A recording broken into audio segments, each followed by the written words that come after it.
The Knights of the Apocalypse are trying to run a train on the EU, and that's why Jack Morton has to run on that train himself, which he's been doing. He's been running all over this train.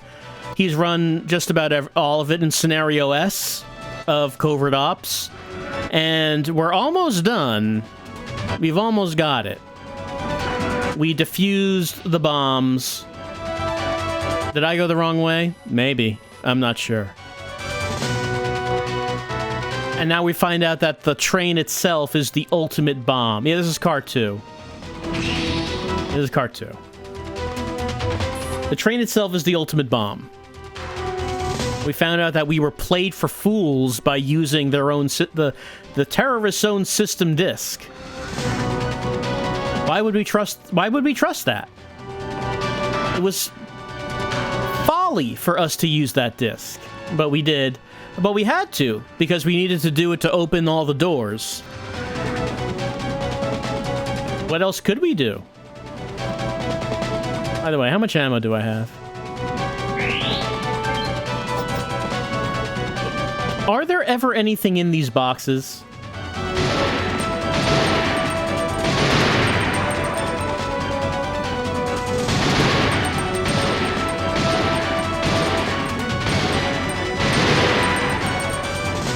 Well, nothing in these boxes anyway.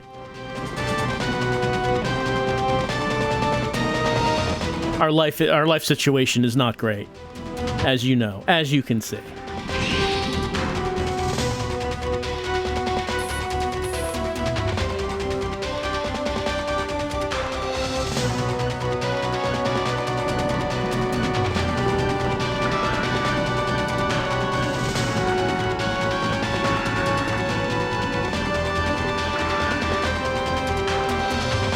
Hey everyone, how we all doing? Thank you for wishing me luck. Hello. They're with me all the way. Billy? Yes, he's glad I'm on their side. Okay, I didn't actually have to come back to talk to you. Maybe that was the case.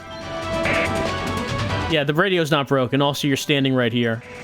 Disarm the triggering device. Time's running. Okay, okay. For some reason, I thought I needed to come back and talk to everyone. One last pep talk before the end. Maybe that wasn't necessary. Maybe we can just keep going up to the front of the train. Okay.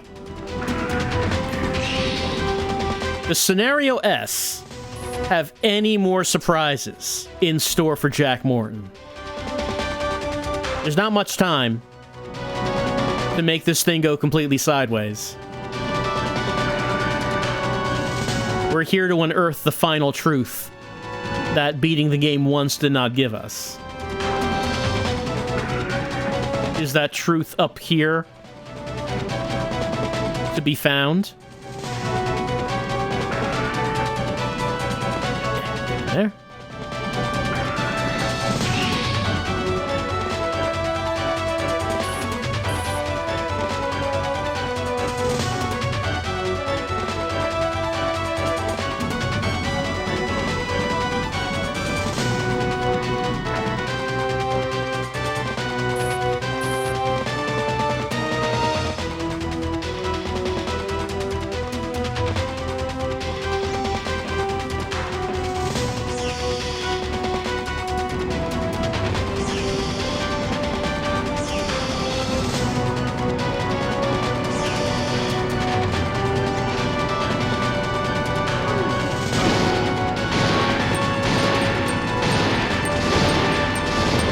Well, not very dramatic.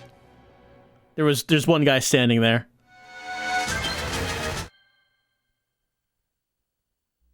Does that guy have a health pack? It would be appreciated. There's no cover also. So I guess the only thing we can really do is just crouch, shoot, and hope that he falls before he shoots us.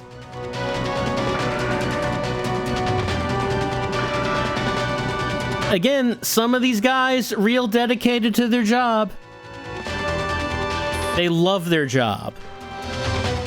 They love being a Knight of the Apocalypse. Can't get enough of it. Even when almost all of them are dead, one of their bosses is dead, and the their deep cover agent has escaped on a helicopter, and all of the lieutenants are dead. You know, some of them are just gonna stick around because they love it here. They love this. They wouldn't do any other job for the world.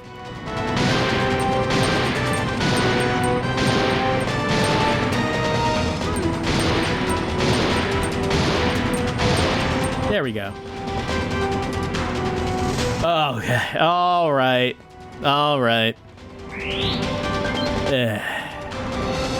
Game really could stand to be a little less stingy with these things.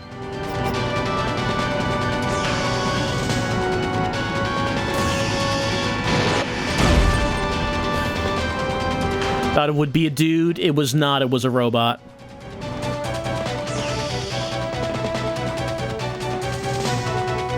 Just to stick it to you one last time.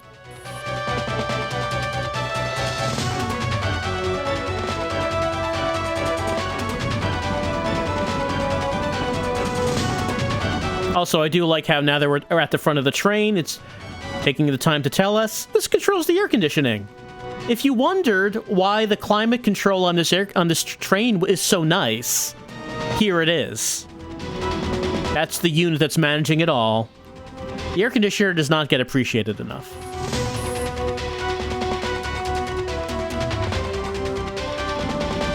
All right, here we go.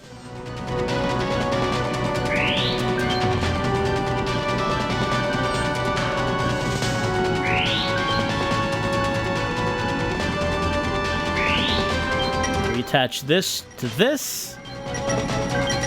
Load that up.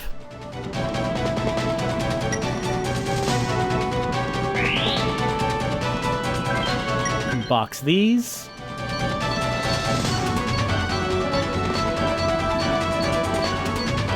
By the way, it was mentioned to me that one of the things that determines if you get the best ending is whether or not you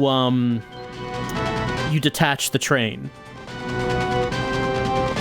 Which I did, because, you know, the lever was right there. But I don't know why that would matter. It seems like in the end, it really doesn't matter that you detach the train.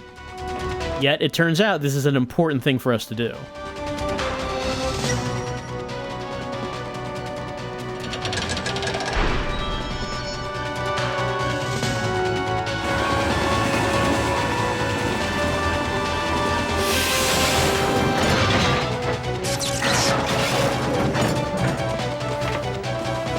I also like that we do that without informing anyone or announcing, I'm gonna detach the front of the train. Just so everyone knows. Gonna check outside, helicopter approaching. It says unidentified. And the helicopter, like, never contacts us. Alright, this is the note that tells us about pulling the lever. But it's gotta be Mason, right? Like, he left in that helicopter. He never says anything. Like, it could only be him. Like, who else would it be? But it's kind of odd that we don't actually have, like, a cutscene or anything here. Or at least, like, a little communication saying that he's on his way. Oh, right, I didn't get the cigarette case out. Let's see. I have notes from the first time around. Hopefully it doesn't change.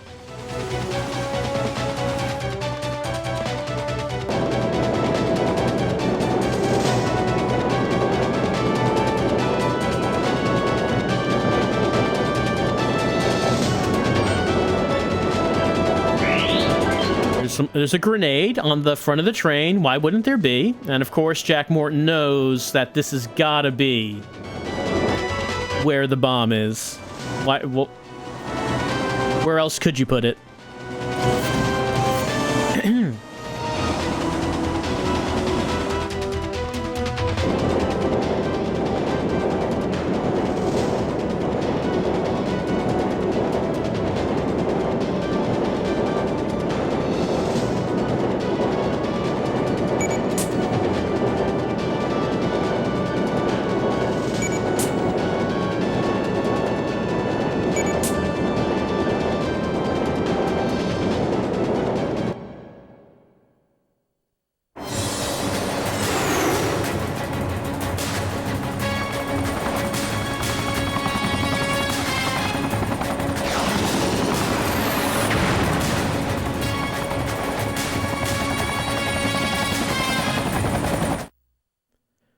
All right. Well, we don't have any health packs, but the rolling technique did work pretty well.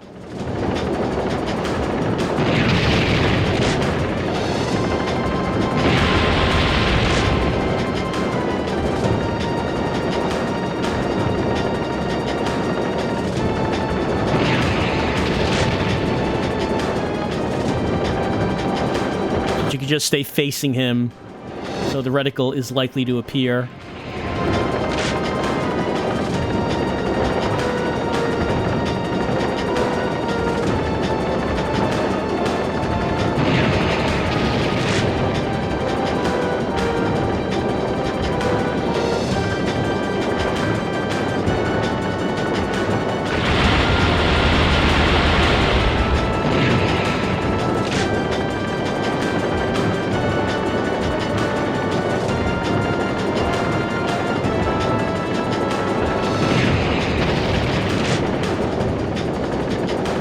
I think that's it.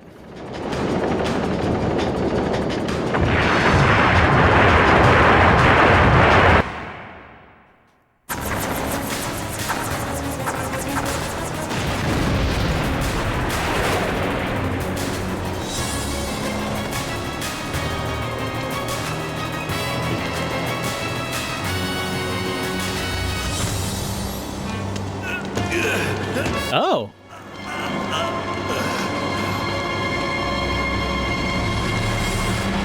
Jack Morton! You gave me an adulterated CD! If you hadn't interfered, I would have had the world in my hands! That phony disc fits you perfectly. You bastard! Okay, that does answer the question. It is him. Oh, do we have one more challenge?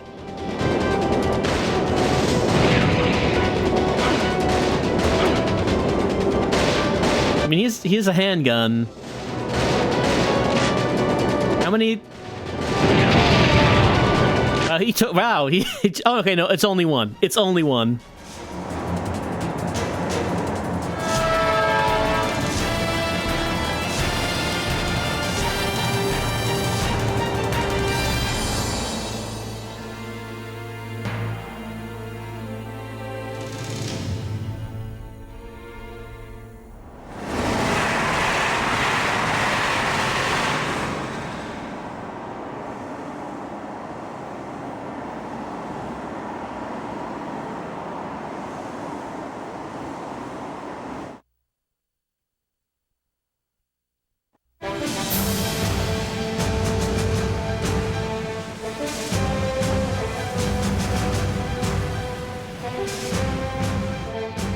Lieutenant Morton, thank you. I will never forget the fact that you rescued my wife and daughter. Jack, I'd really like to get to know you better. When we get to Paris, I'll take you to this lovely little cafe near the opera. Affirmative. Gulp.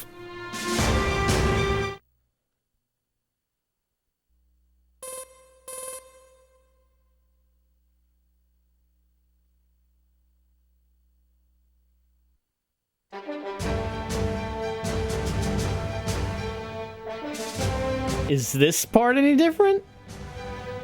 I'm amazed that Mason survived the helicopter crash, able to stand up on fire and yell at us. Okay, I guess that was the truth that we've been playing Scenario S for. The truth that Mason was in the helicopter and survived that crash just to, like, be mad at Jack and shoot us with a gun while we had a grenade launcher. It would have been funny if he could take more than one grenade. Also, I kind of was wondering if this was going to be a melee fight. A fist fight on top of the train would have been pretty cool. But no, I guess that's not what we're doing.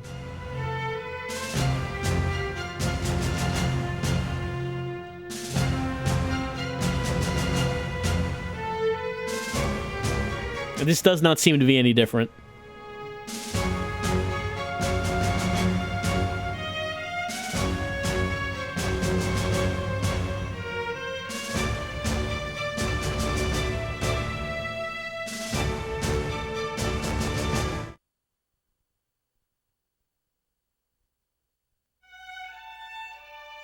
And of course, the family gets reunited. Everyone's very happy to see each other. Everyone survived.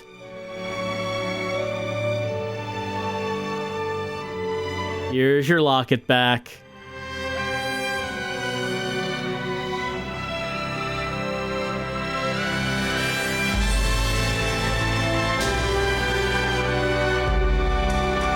The ambassador's so happy that his family survived that he's gonna let Jack keep the CD. He's gonna look the other way on that one.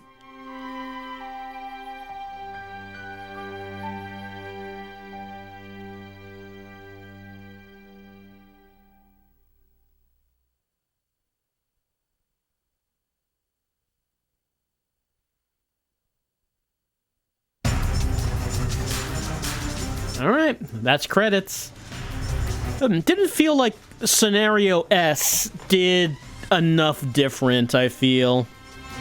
I don't know, I guess it's just like a little bonus thing. If you got the best ending, here's another scenario that has a few different things. I did not think it was really that much of a payoff. I did like that we got to see Mason on fire.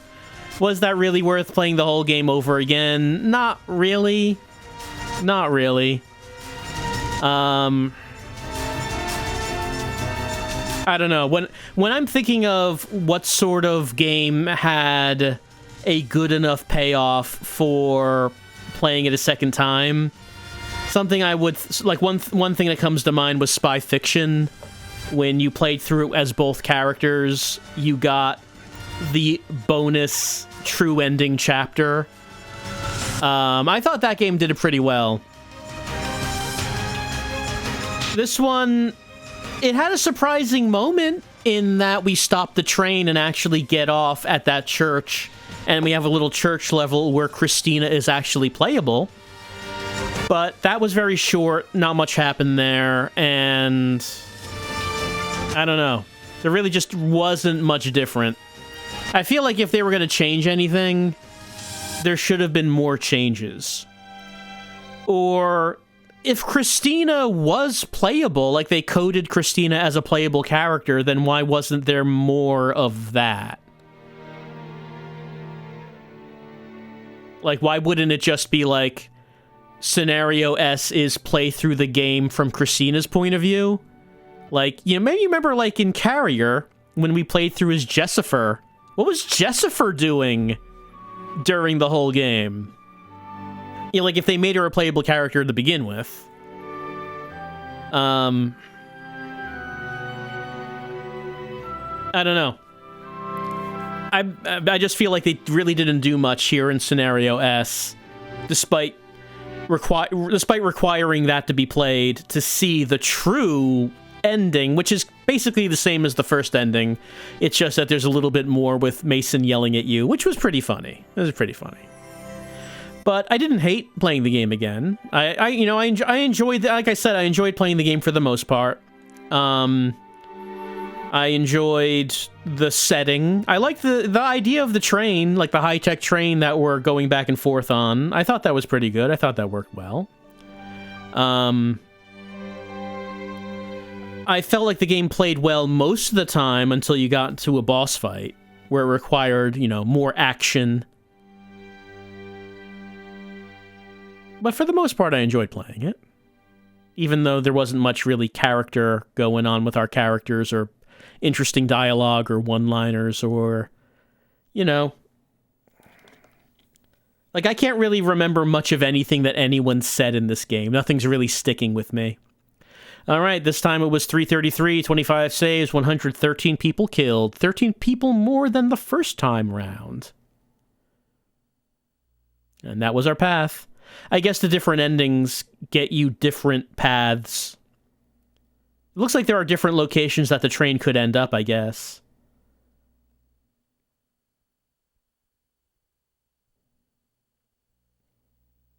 A door to new battle has been opened. I've been told that doing this unlocks a mode where you have unlimited ammo for the rifle. Which, you know, you've already gotten the best ending. You've gotten through Scenario S. You might as well start it up a new game with unlimited ammo. Do you start off with it, though? I mean, it wouldn't... Like, you would think so, right? I guess we should see.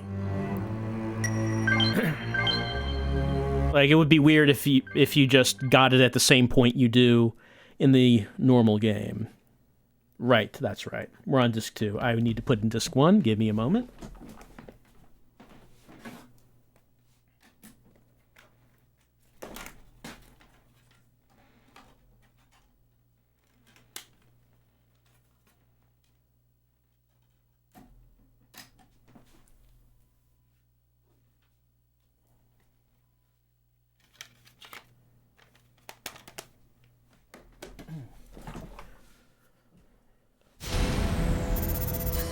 And we can just skip by the intro and just see what we have as we begin.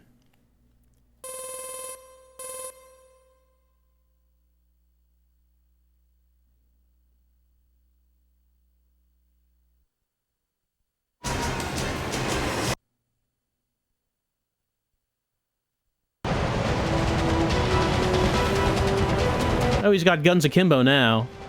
What do we have in our inventory? Oh no, he has twin handguns, but it's infinite ammo. So okay, it's not the assault rifle, but... Like maybe, I don't know, maybe all the weapons have infinite ammo? I'm not sure. Be careful.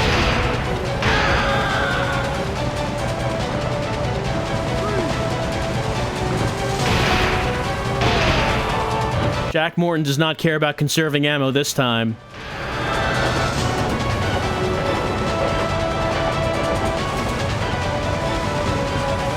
Right, so I guess, you know, your reward, you want to play it again, get other endings, because there are a few. But we saw the best one. So what do we think about Covert Ops? Nuclear Dawn. Chase the Express. Like I said, I like playing it, but I feel like there's some wasted potential here in terms of just not being that interesting in terms of the story or dialogue. Unusual choices, like it turning out that Christina is a playable character, but only barely. She doesn't... Like, why wouldn't you just have more of that, like a Resident Evil game, where you could, like, you can play more as either character? Considering, I mean, it's obviously inspired quite heavily by Resident Evil. Like, why not just go that far and say, let's have two discs and a playable character on each disc? RE style? No, RE2 style, I should say. No? Alright. And they obviously also took a lot of inspiration from Metal Gear Solid, but they didn't take the inspiration... But the part they didn't take inspiration on was having just weird characters saying weird dialogue. Why don't we have that here? The combat for regular enemies was fine, but the problem... Like, so, when we first encountered this reticle system... Like that, right there. Like, I thought that was alright, because it's a visual indicator of when you can shoot an enemy, and that seems useful. It seems useful. But once you get into, like, the boss fights, and then you get into this weird situation of you realize just you can't shoot them most of the time. Like, the enemy will be right there. You're aiming your guns. Well, no, you don't press anything to aim the guns. But you have the guns. You have a clear shot. You just can't shoot them. Because they're in, like, their animation where they're gonna attack. So the game decides you just can't shoot them at that moment. Or, like, sometimes where it felt like I was facing an enemy, but the reticle just wasn't appearing. Resulted in... very frustrating gameplay when fighting these bosses.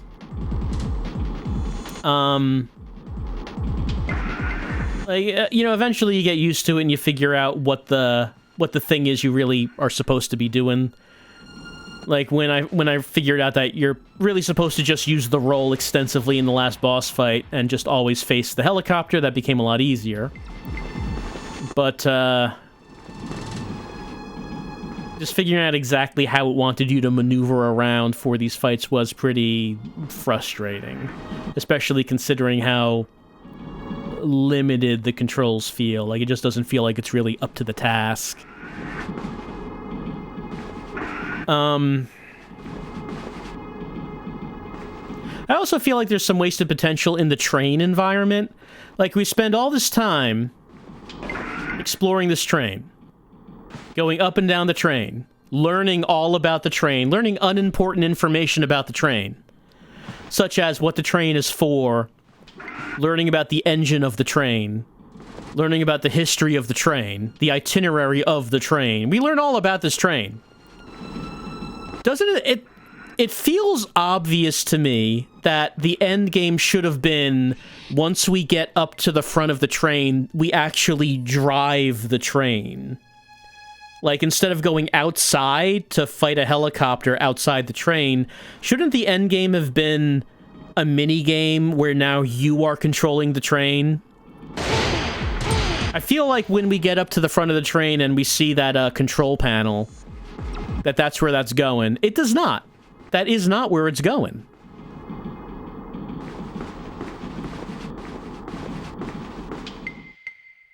I feel like that's wasted potential. We should have driven the train at some point. I'm also very, I haven't seen all the endings. I'm very surprised that this game doesn't end with the train exploding. Maybe there's an ending where the train explodes.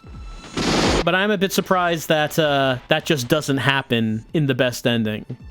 That you don't have some sort of frenetic, high-energy sequence where the train is exploding and, like, Jack and Christina are, like, flying off of the train.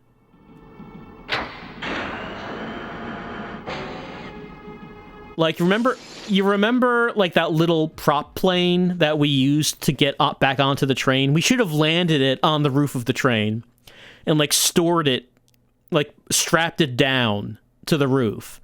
And then the end game could have been the two of us taking that prop plane and using the train as a runway to take off to escape as the train is exploding. And, like, so, like, the train is, like, the cars behind us are exploding as we're speeding down the train to get enough speed to get air. It's very, very stupid, but that's what, that's the kind of... This game needed more stupid. This game plays it too straight-laced, I think. Too serious. It needed an infusion of some good stupid. Oh, this is here. The assault rifle is just here in the freezer. And it also has infinite ammo. So, okay, we get it real early on.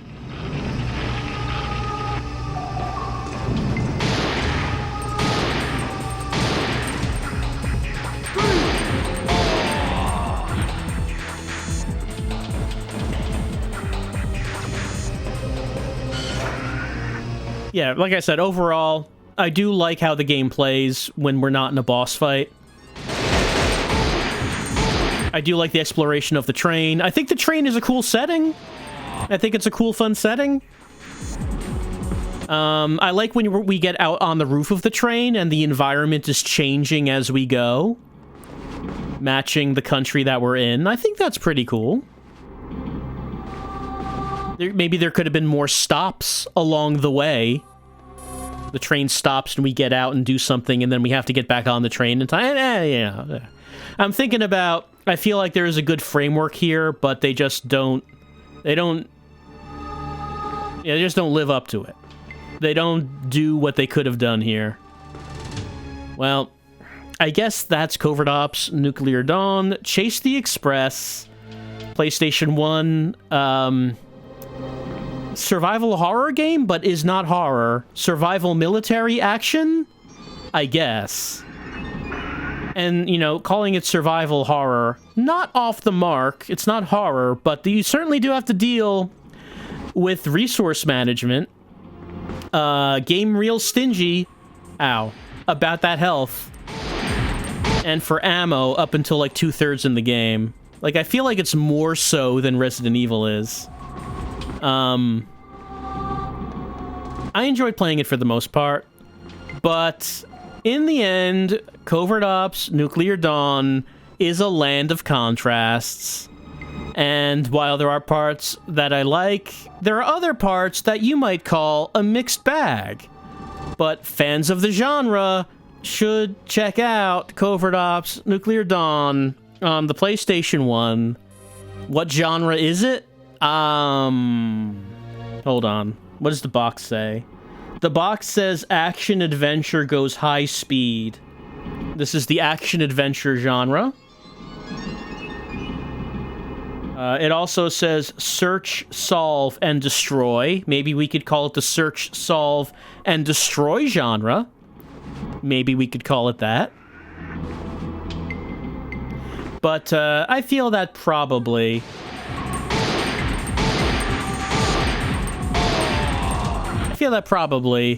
we've played enough of Chase the Express. And I just feel kind of a little sad that there wasn't more to do, more different in Scenario S. I was hoping for something bigger.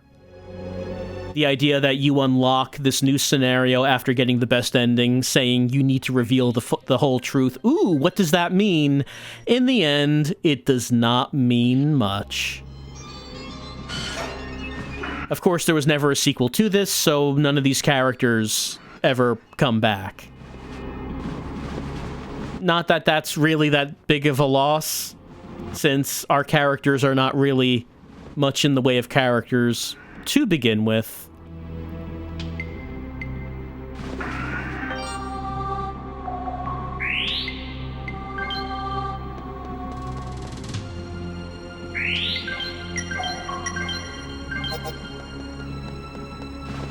But then again, this is an Activision-published game, so it's not like, you know, Activision is a company that publishes their one big game. They're not really interested in anything else that they got.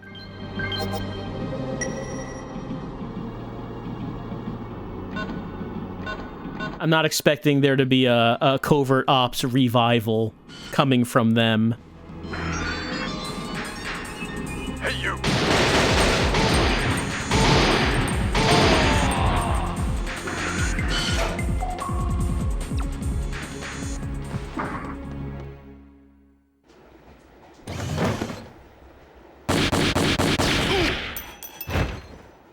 No hesitation. Jack Morton does not care if there are hostages. I think so. Who are you? Lieutenant Jack Morton of NATO, sir. I was sent here to rescue you. Oh, thank God. They took my family away. They took his family. Can you believe it? That they would do such a thing? The terrorists were talking about taking them and one SP to the rear car. You know, I also feel like the intro movie is pretty crazy and bombastic in a way that the rest of this game just never actually gets to. A rescue team is coming, but I'll try to rescue your family myself. Ambassador and Mr. Mason, you'd better stay right here and wait until you hear from me. I feel like the rest of the game really does not match the tone of that intro movie. Well, like I said, that's enough. Covert Ops, Nuclear Dawn, on the PlayStation 1. We have seen Jack Morton's adventures. We've seen how it turns out. We have unearthed the whole truth, such as it was. As we know, the countdown to the destruction of Europe begins now.